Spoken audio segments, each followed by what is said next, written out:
Okay, so I'm making this video today about water intake for athletes, and I will also touch a bit on electrolytes. So first of all, why am I making this video? Why should you give a shit? Consuming water is very important for your health. You probably have heard in school or something that your body is compromised around 60 to 70% water. Now this isn't a fixed number, it depends on how lean you are. If you have a lot of muscle, you will have a very large water percentage because water is around 70% water, while fat is only about 10 to 20%. So it just depends a lot, but it's just to showcase how important water is. And then second, water affects athletic performance more than any other nutrient. So if you're dehydrated, your performance is going to suffer a lot. You won't be able to keep up with your regular performance, and you will need to hydrate in order to do so. And then athletes don't normally consume enough water. So you might be thinking to yourself, well, okay, water is important, but I'm pretty sure I get enough of it. And you probably don't. Data has shown that athletes normally only get about 2/3 of the water intake they should be having. And this is called involuntary dehydration. So don't be so quick to assume that you're consuming enough water right now. So before moving on, there's a few important concepts that I want you to understand. The first one is total water intake.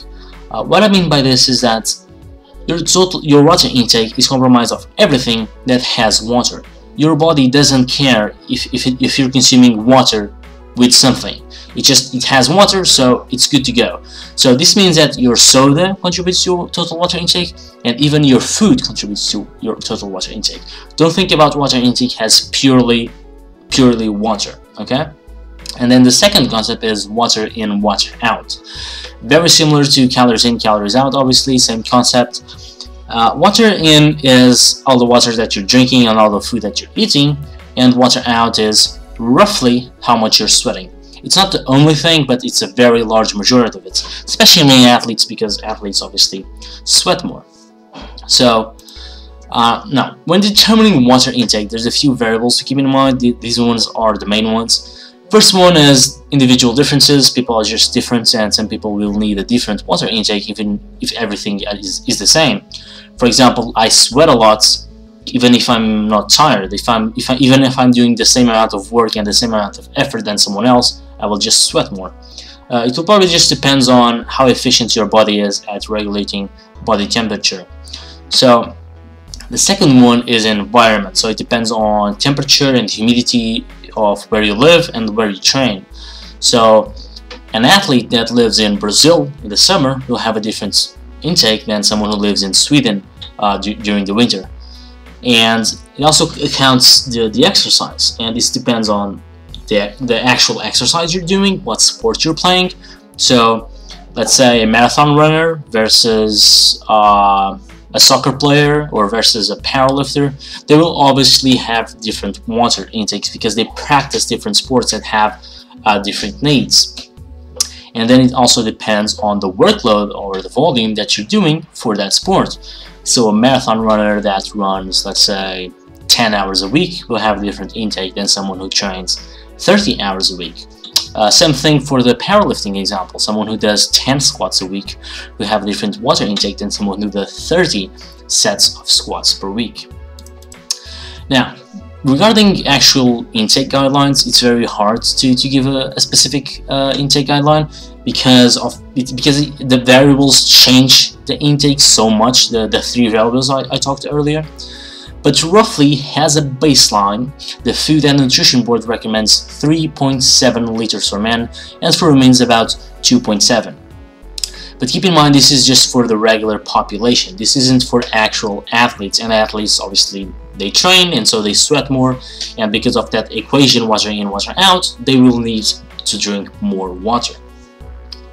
So how do we figure this out? Because this guideline doesn't apply to us, to athletes. So something you need to do is you need to track your fluid losses. So this is basically weighing yourself or weighing the athletes. You're trying to figure out the water intake, and you weigh the athlete before training and after training. And it's important to weigh them without any clothes, so just underwear, so that the weight of the clothes and the weight of the sweat that's going to be in the clothes after the the end of the session won't mess this up. And it's also important to make sure that the athlete doesn't consume any significant amount of water or food during the exercise. So if you do this correctly, you will know exactly how much weight you lost by sweating. And by the equation that I have here, you can later calculate how much water you need to drink in order to replenish the weight that you lost from sweating. So now that we have this, now that you know how much you're actually losing of water during your training, what you do is you add that up to your original intake guideline that we talked earlier, so the 3.7. So you add the 3.7 plus the water that you're losing from exercise. Now, food accounts for roughly 20% of your total water intake, so what you do is then you multiply the final number by 0.8, and this will give you the guideline of how many liters you must consume of just pure water. So this way you don't have to worry about the food that you're eating or you just need to focus on water, which is the easiest way. It's not worth it to complicate. So now, in terms of electrolytes, there's not much to be said. First of all, you need to realize that there's a lot of electrolytes, but the main ones that are lost during sweat are sodium, chloride, and to a less extent, potassium. Now, normally you don't have to worry about this. There's a couple situations where you do. The first one is if you just sweat a lot, if you do a lot of exercise, or if you live in a really hot climate, you might be deficient in sodium, and so therefore you need to supplement. And you can either supplement by salt, or you can just consume more salt-heavy foods.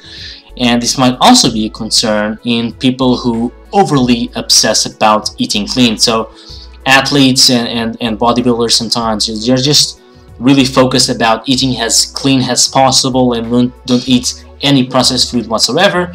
And sometimes what that leads is to sodium deficiencies, which are very detrimental to performance. And so, just like another example, you need either to add salt to your food, or just eat another type of foods that contain more salt, like pizza, potato chips, ham, things of that nature.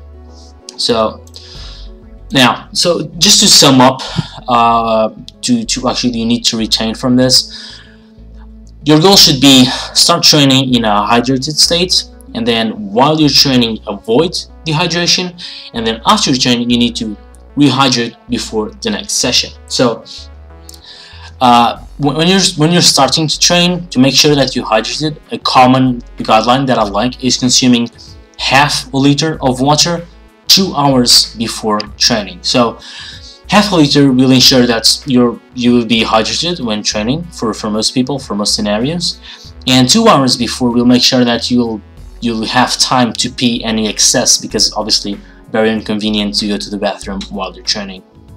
So then avoid dehydration during exercise. This is basically drinking water while you're training, or either water or any other, or it can be a sports drink that also contains some electrolytes. It can be anything that contains water, really. Don't be overly obsessed about getting pure water, because it doesn't really matter.